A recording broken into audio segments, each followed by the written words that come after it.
Hello ನಮಸ್ತೆ, ವಿಶೇಷ ಕಾರ್ಯಕ್ರಮಕ್ಕೆ ಸ್ವಾಗತ. ನಾನು ದಿವ್ಯ ಜ್ಯೋತಿ. ಪ್ರತಿಷ್ಠೆ ಅಧಿಕಾರಕ್ಕೆ ರಕ್ತ ಹಂಚಿಕೊಂಡು ಹುಟ್ಟವರ ಬೀದಿ ಕಾಳಗ. ಬಂಗಾರಪ್ಪ ಮಕ್ಕಳ ಜಂಗಿ ಕುಸ್ತಿಗೆ ಸೊರಬ ಧಗಧಗ. ಕುಮಾರ್ ಬಂಗಾರಪ್ಪ, ಮಧು ಬಂಗಾರಪ್ಪ ಬಡಿದಾಟದಲ್ಲಿ ಗೆಲುವು ಯಾರಿಗೆ?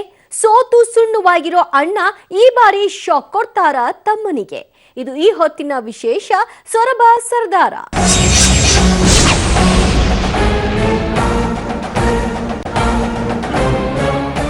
ಅಸೆಂಬ್ಲಿ ಎಲೆಕ್ಷನ್ ಕಾವು ದಿನದಿಂದ ದಿನಕ್ಕೆ ಕಾವೇರ್ತಿದೆ. ಅದರಲ್ಲೂ ಕೆಲ ಕ್ಷೇತ್ರಗಳಲ್ಲಂತೂ ಕುಟುಂಬ ರಾಜಕಾರಣದ ಅಬ್ಬರ ಜೋರಾಗ್ತಲೇ ಇದೆ. ಅಂತಹದ್ದೊಂದು ಕ್ಷೇತ್ರದಲ್ಲಿ ಈ ಹಿಂದಿನಿಂದಲೂ ಸೌಂಡ್ ಮಾಡ್ತಿರೋ ಸೊರಬ ಕ್ಷೇತ್ರ ಒಂದಾಗಿದೆ. ಪ್ರತಿಷ್ಠೆಗಾಗಿ, ಅಧಿಕಾರಕ್ಕಾಗಿ ಒಡಹುಟ್ಟಿದವರ ಬೀದಿ ಕಾಳಗದ ಕ್ಲೈಮ್ಯಾಕ್ಸ್ ಸಖತ್ ಕುತೂಹಲ ಕೆರಳಿಸಿದೆ. ಬಂಗಾರಪ್ಪ ಮಕ್ಕಳ ಕಾಳಗದಲ್ಲಿ ಕಳೆದ ಬಾರಿ ತಮ್ಮನೆದುರು ಸೋತು ಸುಣ್ಣವಾಗಿದ್ರು ಅಣ್ಣ ಕುಮಾರ್ ಬಂಗಾರಪ್ಪ. ಆದ್ರೆ ಈ ಬಾರಿ ಅಂತಹದ್ದೊಂದು ಸೀನ್ ಉಲ್ಟಾ ಆಗೋ ಸಾಧ್ಯತೆಗಳು ಕಾಣ್ತಿವೆ. ಹಾಗಾದ್ರೆ ತಮ್ಮನ ಹಣಿಯೋಕೆ ಕುಮಾರ್ ಬಂಗಾರಪ್ಪ ರಚಿಸಿರೋ ಚಕ್ರವ್ಯೂಹ ಎಂಥದ್ದು? ಈ ಬಾರಿ ಬಂಗಾರಪ್ಪ ಮಕ್ಕಳ ಯುದ್ಧದಲ್ಲಿ ಯಾರಿಗೆ ಒಲಿಯಲಿದೆ ಸೊರಬ ಸರ್ದಾರ್ನ ಪಟ್ಟ? Watch this interesting report. ಹುಟ್ಟುತ್ತಾ ಅಣ್ಣ ತಮ್ಮಂದ್ರು, ಬೆಳೀತಾ ರಾಜಕೀಯ ಬದ್ಧ ವೈರಿಗಳು. ಬಂಗಾರಪ್ಪ ಸನ್ಸ್ ರೋಚಕ ಕಾಳಗಕ್ಕೆ ಕಾದು ಕುಳಿತ ಸೊರಬ ಜನರು.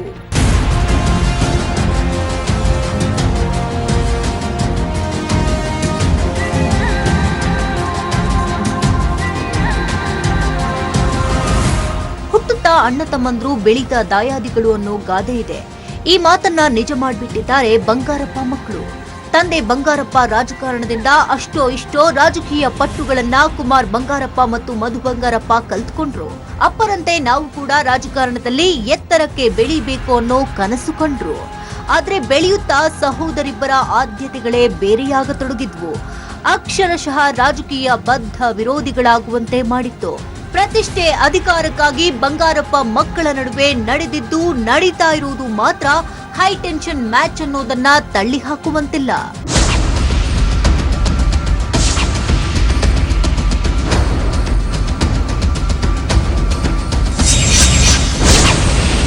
ತಂದೆ ಗರಡಿಯಲ್ಲಿ ರಾಜಕೀಯ ಪಟ್ಟು ಕಲಿತ ಸೋದರರು.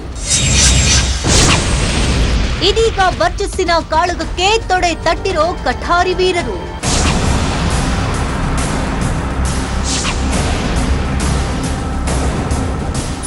1967ರಿಂದ 2010ರವರೆಗೂ ಸೊರಬ ರಾಜಕಾರಣದಲ್ಲಿ ಕಿಂಗ್ ಆಗಿಯೇ ಮೆರೆದ ಸಾರೆಕೊಪ್ಪ ಬಂಗಾರಪ್ಪನವರ ರಾಜಕೀಯ ಸಾಧನೆಗಳು ಒಂದೆರಡಲ್ಲ. ಎಸ್ ಬಂಗಾರಪ್ಪ ತಮ್ಮ ರಾಜಕೀಯ ಪಟ್ಟುಗಳಿಂದ 7 ಬಾರಿ ಗೆದ್ದು ಸರದಾರನಾಗಿ ಮಿಂಚಿದ್ರು. ಆದ್ರೆ ವಿಧಿಯಾಟ 2011ರಲ್ಲಿ ಎಸ್ ಬಂಗಾರಪ್ಪನನ್ನ ರಾಜ್ಯ ರಾಜಕಾರಣ ಕಳೆದುಕೊಂಡಿತ್ತು. ತಂದೆ ಇದ್ದಾಗ ತೆರೆಮರೆಯಲ್ಲಿ ನಡೀತಾ ಇದ್ದ ಮಧು ಹಾಗೂ ಕುಮಾರ್ ಬಂಗಾರಪ್ಪ ಪೊಲಿಟಿಕಲ್ ಖಡಕ್ವಾರ್ ಅವರ ನಿಧನದ ಬಳಿಕ ಮತ್ತಷ್ಟು ತಾರಕಕ್ಕೇರ್ತು.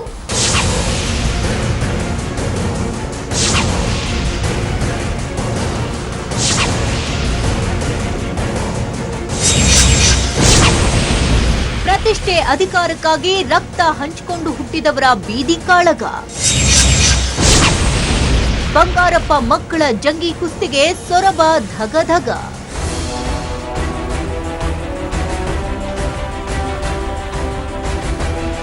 ಅಣ್ಣನ ಕಂಡ್ರೆ ತಮ್ಮನಿಗೆ ಸಿಡಿಮಿಡಿ. ತಮ್ಮ ನುಣಿಸಿದ ಸೋಲನ್ನ ನೆನೆಸಿಕೊಂಡು ಅಣ್ಣನಿಗೆ ಹೆಚ್ಚುತ್ತಿರೋ ಕೋಪ, ತಾಪ, ಪ್ರತಾಪ. ಸಹೋದರರೊಳಗಿನ ವರ್ಚಸ್ಸಿನ ಪ್ರತಿಷ್ಠೆಯ ಭಾವನಾತ್ಮಕ ಘರ್ಷಣೆ ಅಕ್ಷರಶಃ ಸೊರಬ ಕ್ಷೇತ್ರದ ರಾಜಕೀಯದಂಗಳದಲ್ಲಿ ಸ್ಪಾರ್ಕ್ ಹೊತ್ತಿಸುತ್ತಿದೆ. ನೋಡೋ ಜನರಲ್ಲಿ ಕ್ಷಣ ಕ್ಷಣಕ್ಕೂ ಬಂಗಾರಪ್ಪ ಮಕ್ಕಳ ಕಾಳಗಕ್ಕೆ ಟೆನ್ಷನ್ ಏರ್ತಾನೇ ಇದೆ. ಮಧು ಬಂಗಾರಪ್ಪ ಹಾಗೂ ಕುಮಾರ್ ಬಂಗಾರಪ್ಪ ಮಧ್ಯೆ ಎಷ್ಟರ ಮಟ್ಟಿಗೆ ಅಧಿಕಾರದ ಗದ್ದುಗೆ ಗುದ್ದಾಟ ನಡೀತಾ ಇದೆ ಅಂದ್ರೆ ಶತಾಯಗತಾಯ ಒಬ್ಬರನ್ನೊಬ್ಬರು ರಾಜಕೀಯವಾಗಿ ಬಡಿದಾಡಿಕೊಳ್ಳುವ ಮಟ್ಟವನ್ನ ತಲುಪುವಂತೆ ಮಾಡಿದ್ಯಂತೆ.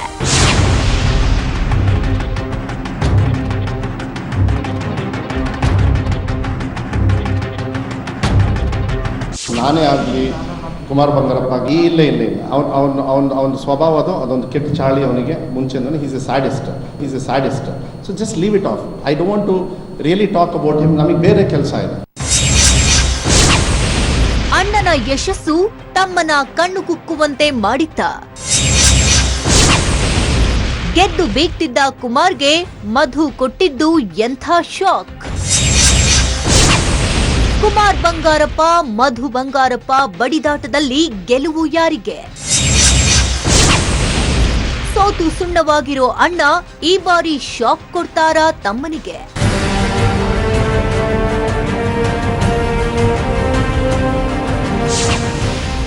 1996ರಲ್ಲಿ ಸೊರಬ ಬಿಟ್ಟು ಶಿವಮೊಗ್ಗ ಲೋಕಸಭಾ ಚುನಾವಣೆಗೆ ಎಸ್ ಬಂಗಾರಪ್ಪ ಸ್ಪರ್ಧೆ ಮಾಡಿದ್ರು.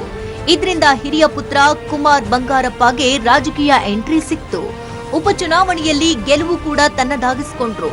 1999ರ ಅಸೆಂಬ್ಲಿ ಎಲೆಕ್ಷನ್ ಅಲ್ಲಿ ಸೊರಬ ಕ್ಷೇತ್ರಕ್ಕೆ ಕಾಂಗ್ರೆಸ್ ಅಭ್ಯರ್ಥಿಯಾಗಿ ಸ್ಪರ್ಧಿಸಿ ಗೆದ್ದಿದ್ರು ಕುಮಾರ್ ಬಂಗಾರಪ್ಪ. ಇದೇ ಜೋಶ್ನಲ್ಲೇ 2004ರ ಚುನಾವಣೆಯಲ್ಲೂ ಸಹ ಎದುರಾಳಿ ಅಭ್ಯರ್ಥಿ ವಿರುದ್ಧ 11,929 ಮತಗಳ ಅಂತರದಿಂದ ಗೆಲುವು ದಾಖಲು ಮಾಡಿದ್ರು. ಈ ಚುನಾವಣೆಯಲ್ಲಿ ಗಮನಿಸಬೇಕಾದ ಮಹತ್ವದ ಅಂಶ ಅಂದ್ರೆ ಬಂಗಾರಪ್ಪನವರ ಕಿರಿಯ ಪುತ್ರ ಮಧು ಬಂಗಾರಪ್ಪ ಬಿಜೆಪಿ ಅಭ್ಯರ್ಥಿಯಾಗಿ ಅಣ್ಣ ಕುಮಾರ್ ಬಂಗಾರಪ್ಪಗೆ ಫೈಟ್ ನೀಡಿದ್ರು. ಆದ್ರೆ ಅಣ್ಣನ ಹ್ಯಾಟ್ರಿಕ್ ಗೆಲುವಿನ ಸಾಗರದಲ್ಲಿ ಮಧು ಹೋಗಿದ್ರು ಅನ್ನೋದಂತೂ ಸತ್ಯ.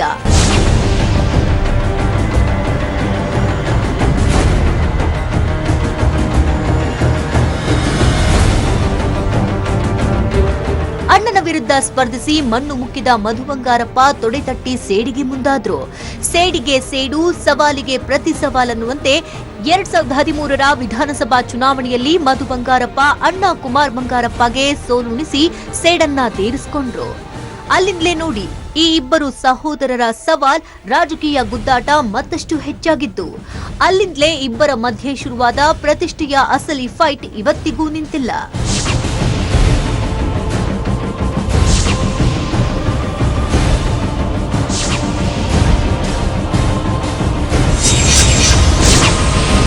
ಏನಿದೆ ತಮ್ಮನಿಂದ ಸೋಲುಂಡ ಕುಮಾರ್ ಬಂಗಾರಪ್ಪನ ತಂತ್ರ? ಅಣ್ಣನ ಚಕ್ರವ್ಯೂಹಕ್ಕೆ ಸಿಲುಕಿ ಮಧು ಬಂಗಾರಪ್ಪ ಆಗ್ತಾರಾ ಅತಂತ್ರ?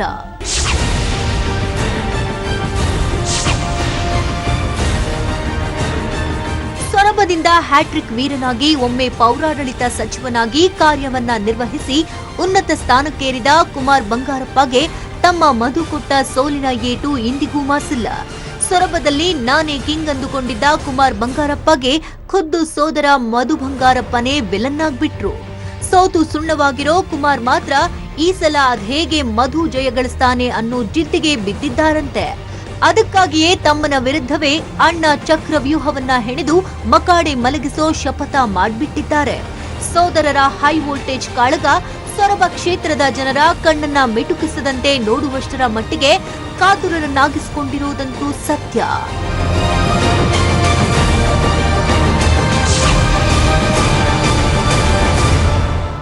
ಹಾಗಾದ್ರೆ ಮಧು ಬಂಗಾರಪ್ಪ ಸೋಲಿಸಲು ಕುಮಾರ್ ಬಂಗಾರಪ್ಪ ರೂಪಿಸಿರೋ ಸ್ಟ್ರಾಟಜಿ ಹೇಗಿದೆ? ಮಧು ಬಂಗಾರಪ್ಪನ ಅದ್ಯಾವ ವೀಕ್ನೆಸ್ ಇಟ್ಕೊಂಡು ಕುಮಾರ್ ಸೋಲುಣಿಸಲು ಚಕ್ರವ್ಯೂಹ ಹೆಣೆದಿದ್ದಾರೆ? 2013ರ ಚುನಾವಣೆಯ ಸೋಲಿನ ಉತ್ತರಕ್ಕೆ ಪ್ರತ್ಯುತ್ತರ ನೀಡೋಕೆ ಕುಮಾರ್ ಬಂಗಾರಪ್ಪ ಸಜ್ಜಾಗಿ ನಿಂತಿದ್ದಾರೆ. ಮಧು ಬಂಗಾರಪ್ಪ ಚುನಾವಣೆಯಲ್ಲಿ ಗೆಲ್ಲದಂತೆ ಹಣಿಯೋಕೆ ಪ್ಲಾನ್ ಮಾಡ್ಕೊಂಡಿದ್ದಾರೆ ಕುಮಾರ್ ಬಂಗಾರಪ್ಪ. ಹಾಗಾದ್ರೆ ಅಣ್ಣನ ಚಕ್ರವ್ಯೂಹದ ಸುಳಿಯಲ್ಲಿ ಮಧು ಬಂಗಾರಪ್ಪ ಸಿಲುಕಿ ಸೋಲ್ತಾರಾ? Over to story. ಗೆಲುವೆಂಬ ತಾಕತ್ತಿನ ತೋಳ್ಬಲದ ಪರೀಕ್ಷೆಯಲ್ಲಿ ಬಂಗಾರಪ್ಪ ಸನ್ಸ್. ಯಾರು ಗೆಲ್ತಾರೆ, ಯಾರು ಸೋಲ್ತಾರೆ ಅನ್ನೋದೇ ಕನ್ಫ್ಯೂಷನ್. ತಂದೆಯ ಕೃಪಾ ಕಟಾಕ್ಷದಿಂದ ಸೊರಬದಲ್ಲಿ ಹ್ಯಾಟ್ರಿಕ್ ಗೆಲುವಿನ ಸರದಾರನಾಗಿ ಬೀಗಿದ್ದ ಕುಮಾರ್ ಬಂಗಾರಪ್ಪಗೆ ಖುದ್ದು ತಮ್ಮನಾದ ಮಧು ಬಂಗಾರಪ್ಪ 2013ರಲ್ಲಿ ಅರಗಿಸಿಕೊಳ್ಳದ ಶಾಕ್ ಅನ್ನ ನೀಡಿದ್ರು. ಕುಮಾರ್ ಬಂಗಾರಪ್ಪನ ಆ ಸೋಲಿಗೆ ಮಧು ಮಾಡಿದ್ದ ಅದೊಂದು ತಂತ್ರವೇ ವರ್ಕ್ ಆಗಿತ್ತು. ಅದೇನೆಂದ್ರೆ ಎಸ್ ಬಂಗಾರಪ್ಪನವರ ಪರ್ವ ಸೊರಬದಲ್ಲಿ ಶುರುವಾಗಿದ್ದರ ಹಿಂದಿನ ಶಕ್ತಿಯೇ ಈಡಿಗ ಸಮುದಾಯ. ಅಲ್ಲದೆ ಈಡಿಗ ಸಮುದಾಯ ಮತಗಳನ್ನ ಸೆಳೆಯುವಲ್ಲಿ ಮಧು ಬಂಗಾರಪ್ಪ ಯಶಸ್ವಿಯಾಗಿದ್ರು.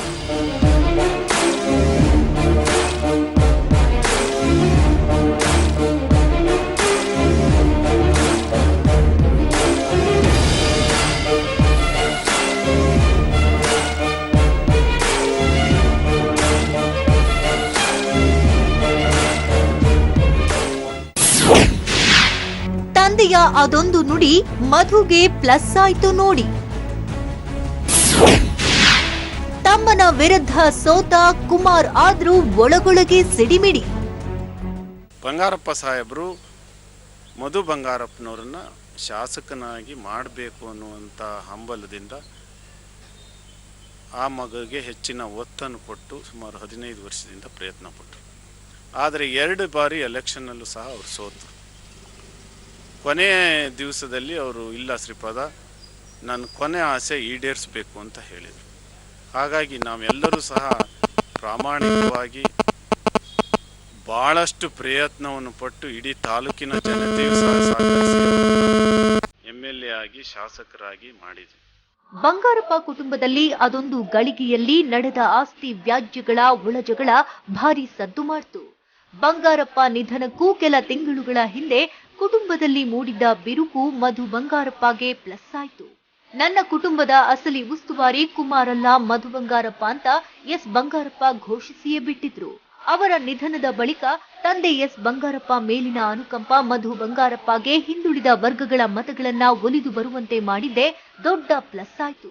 ಕುಮಾರ್ ಬಂಗಾರಪ್ಪ ಪಾಲಿಗೆ ರಾಜಕಾರಣದ ಸೋಲಿನ ಶಕೆ ಆರಂಭಕ್ಕೆ ಮುನ್ನುಡಿ ಬರೆದಂತಾಗಿತ್ತು. ಇನ್ನು 2013ರ ಚುನಾವಣಾ ಫಲಿತಾಂಶದ ಸಂಕ್ಷಿಪ್ತ ವಿವರವನ್ನ ನೋಡೋದಾದ್ರೆ,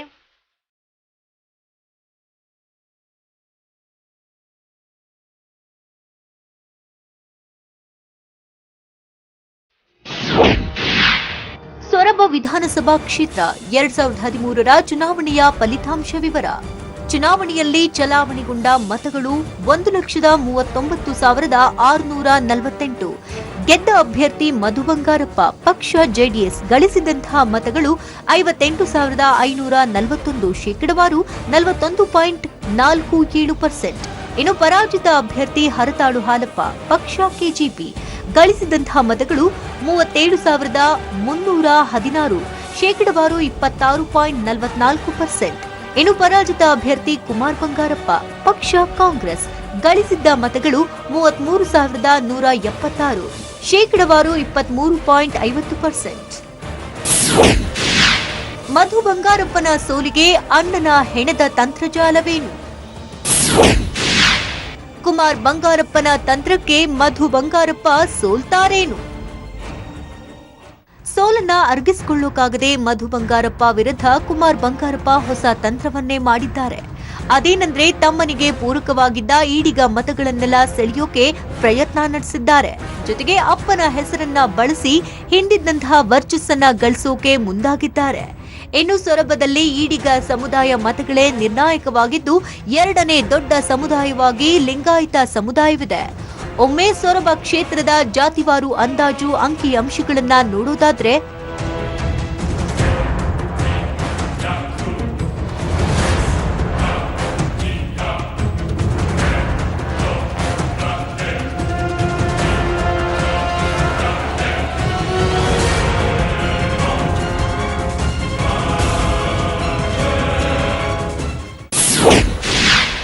ಸೊರಬ ವಿಧಾನಸಭಾ ಕ್ಷೇತ್ರ. ಸೊರಬ ವಿಧಾನಸಭಾ ಕ್ಷೇತ್ರದ ಒಟ್ಟು ಮತದಾರರು 1,82,002. ಮಹಿಳಾ ಮತದಾರರು 89,238. ಪುರುಷ ಮತದಾರರು 92,764. ಇನ್ನು ಜಾತಿವಾರು ಅಂದಾಜು ಅಂಕಿಅಂಶಗಳನ್ನ ನೋಡೋದಾದ್ರೆ, ಈಡಿಗ ಸಮುದಾಯ 40%, ಲಿಂಗಾಯತ ಸಮುದಾಯ 25%, ಮಡಿವಾಳ ಸಮುದಾಯ 15%, ಇತರೆ 20%. ಕಾಂಗ್ರೆಸ್ ತೊರೆದು ಬಿಜೆಪಿ ಸೇರಿರೋ ಕುಮಾರ್ ಬಂಗಾರಪ್ಪ ಲಿಂಗಾಯತ ಮತಗಳನ್ನ ವಶಕ್ಕೆ ಪಡೆಯೋಕು ಉಪಾಯ ಮಾಡಿದ್ದಾರೆ. ಬಿಜೆಪಿಯ ವರ್ಚಸ್ಸು, ಬಿಎಸ್ವೈ ಸಪೋರ್ಟ್ನಿಂದ ಲಿಂಗಾಯತ ಮತಗಳನ್ನ ಸೆಳೆದು ಮಧು ಬಂಗಾರಪ್ಪಗೆ ಟಾಂಗ್ ಕೊಡುವ ತಂತ್ರದಲ್ಲಿ ನಿರತರಾಗಿದ್ದಾರೆ ಎನ್ನಲಾಗ್ತಿದೆ. ಕಳೆದ ಬಾರಿ ಗೆದ್ದು ಬೀಗಿದ್ದ ಮಧು ಬಂಗಾರಪ್ಪಗೆ ಈ ಬಾರಿ ಅಣ್ಣ ಕುಮಾರ್ ಬಂಗಾರಪ್ಪ ಜಾತಿವಾರು ಮತಗಳಿಂದಲೇ ಸೋಲಿನ ರುಚಿ ತೋರಿಸೋಕೆ ಮುಂದಾದಂತಿದ್ದಾರೆ.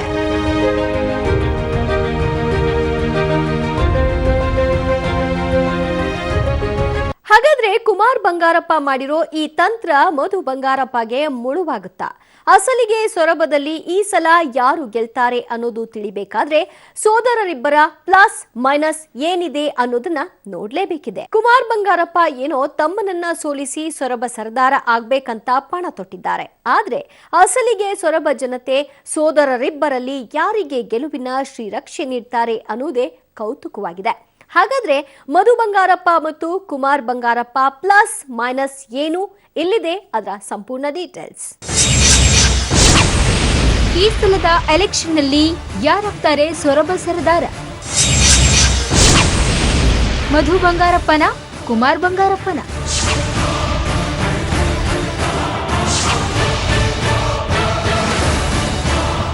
ಸೊರಬದಲ್ಲೇನು ಸೋದರರ ಕಾಳಗ ಜೋರಾಗಿ ಸಾಗಿದೆ. ಮಧು ಬಂಗಾರಪ್ಪ ಜೆಡಿಎಸ್ ಪಕ್ಷದ ಬಲವರ್ಧನೆ ಮಾಡಿ ಉತ್ತಮ ಹಿಡಿತ ಹೊಂದಿದ್ದಾರೆ. ಕುಮಾರ್ ಬಂಗಾರಪ್ಪ ಕೂಡ ಈಗಾಗಲೇ ಸಚಿವರು ಆಗಿದ್ರು. ಈ ಬಾರಿ ಚುನಾವಣೆಯಲ್ಲಿ ಗೆದ್ರೆ ಮತ್ತೊಮ್ಮೆ ಸಚಿವ ಸ್ಥಾನ ಫಿಕ್ಸ್ ಅಂತಲೇ ಹೇಳಲಾಗ್ತಾ ಇದೆ. ಜೆಡಿಎಸ್ನಿಂದ ಮಧು ಹಾಗೂ ಬಿಜೆಪಿಯಿಂದ ಕುಮಾರ್ ಬಂಗಾರಪ್ಪ ಕಣಕ್ಕಿಳಿದು ಸೆಣಸಾಡೋದು ಖಚಿತವಾದ್ರೆ ಅತ್ತ ಸೊರಬ ಕಾಂಗ್ರೆಸ್ನಲ್ಲಿ ಅಭ್ಯರ್ಥಿ ಕೊರತೆ ಕಾಡಿದೆ. ಹೀಗಾಗಿ ಸೋದರರ ಸವಾಲ್ಗೆ ಸೊರಬ ಸಾಕ್ಷಿಯಾಗೋದು ಕನ್ಫರ್ಮ್.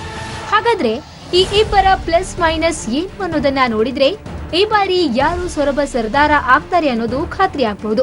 ಅದರ ಡೀಟೇಲ್ಸ್ ಇಲ್ಲಿದೆ ನೋಡಿ. Madhu Bangarappa plus points. ಕಳೆದ ಬಾರಿ ಅನುಕಂಪದಾಲಿಯಲ್ಲಿ ಗೆದ್ದಿದ್ದ ಮಧು ಬಂಗಾರಪ್ಪ ಜೆಡಿಎಸ್ ಪಕ್ಷವನ್ನ ಬೆಳೆಸುವುದರ ಜೊತೆಗೆ ಕ್ಷೇತ್ರ ಅಭಿವೃದ್ಧಿಗೆ ಹೆಚ್ಚಿನ ಕಾಳಜಿ ತೋರಿರೋದು. ಸ್ಥಳೀಯವಾಗಿ ಜೆಡಿಎಸ್ ಪ್ರಬಲವಾಗಿರೋದು ಮಧು ಬಂಗಾರಪ್ಪಗೆ ಪೂರಕವಾಗಿದೆ. 14 ತಾಲೂಕ್ ಪಂಚಾಯತ್ ಹಾಗೂ 4 ಜಿಲ್ಲಾ ಪಂಚಾಯತ್ಗಳಲ್ಲಿ ಜೆಡಿಎಸ್ ಪ್ರಾಬಲ್ಯ. ಪಟ್ಟಣ ಪಂಚಾಯಿತಿಯ 11 ಸ್ಥಾನಗಳಲ್ಲಿ 8 ಸ್ಥಾನಗಳಲ್ಲಿ ಜೆಡಿಎಸ್ ಗೆದ್ದಿದ್ದು, ಗ್ರಾಮ ಪಂಚಾಯತ್ನಲ್ಲಿ ಜೆಡಿಎಸ್ ಬೆಂಬಲಿತ ಅಭ್ಯರ್ಥಿಗಳ ಸಂಖ್ಯೆ 70% ಪ್ಲಸ್. ನೀರಾವರಿ ಯೋಜನೆಗಳಿಗಾಗಿ 120 ಕಿಲೋಮೀಟರ್ ಪಾದಯಾತ್ರೆ ಮಾಡಿರುವ ಮಧು ಬಂಗಾರಪ್ಪ ಅರಣ್ಯದಲ್ಲಿ ಸಾಗುವಳಿ ಮಾಡ್ತಾ ಇದ್ದ 600ಕ್ಕೂ ಹೆಚ್ಚು ಜನರಿಗೆ ಹಕ್ಕುಪತ್ರ ವಿತರಣೆ. Madhu Bangarappa minus points. ಬಗರ್ ಹುಕುಂ ಸಮಿತಿಗಳಲ್ಲಿ ಪಕ್ಷಪಾತ, ಹಕ್ಕುಪತ್ರಗಳನ್ನ ಮಾರಿಕೊಂಡ ಆರೋಪ, ದೌರ್ಜನ್ಯ ನಡೆಸ್ತಾರೆ, ಸಮಾಜಘಾತುಕರನ್ನ ಜೊತೆಯಲ್ಲಿ ಇಟ್ಟುಕೊಂಡಿದ್ದಾರೆ ಅನ್ನೋ ಆರೋಪ. ಚುನಾವಣೆ ವೇಳೆಯಲ್ಲಿ ಮಾತ್ರ ನೀರಾವರಿ ವಿಷಯ ನೆನಪಾಗುತ್ತೆ. ತಂದೆ ಹೆಸರಲ್ಲಿ ರಾಜಕಾರಣ, ಸ್ವಂತ ವರ್ಚಸ್ಸು ಬೆಳೆಸಿಕೊಳ್ಳಲು ವಿಫಲ. Kumar Bangarappa minus points.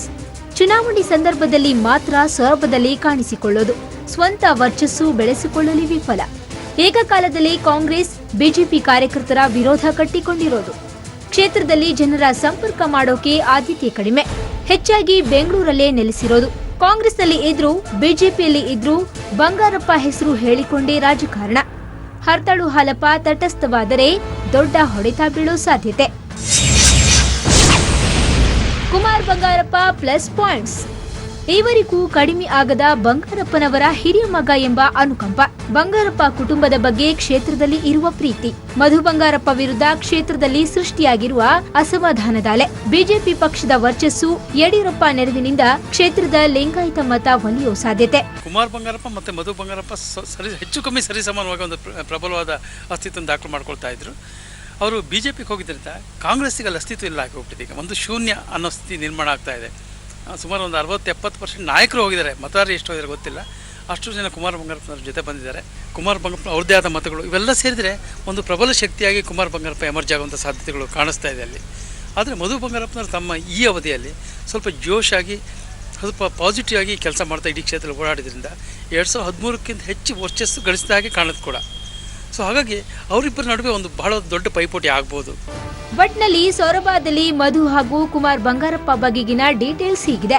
Kaveri rho Soraba ರಣಕಣದಲ್ಲಿ ಸೋದರರಿಬ್ಬರು ಚುನಾವಣಾ ಗುದ್ದಾಟಕ್ಕೆ ಹಣಿಯಾಗ್ತಾ ಇದ್ದಾರೆ.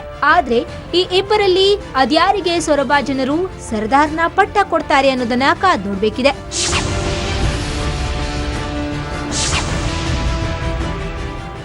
ಒಟ್ನಲ್ಲಿ ಸೊರಬ ಕ್ಷೇತ್ರದಲ್ಲಿ ಅಣ್ಣ ತಮ್ಮಂದಿರಲ್ಲೇ ಗೆಲ್ಲುವ ಪೈಪೋಟಿ ಜೋರಾಗಿದೆ.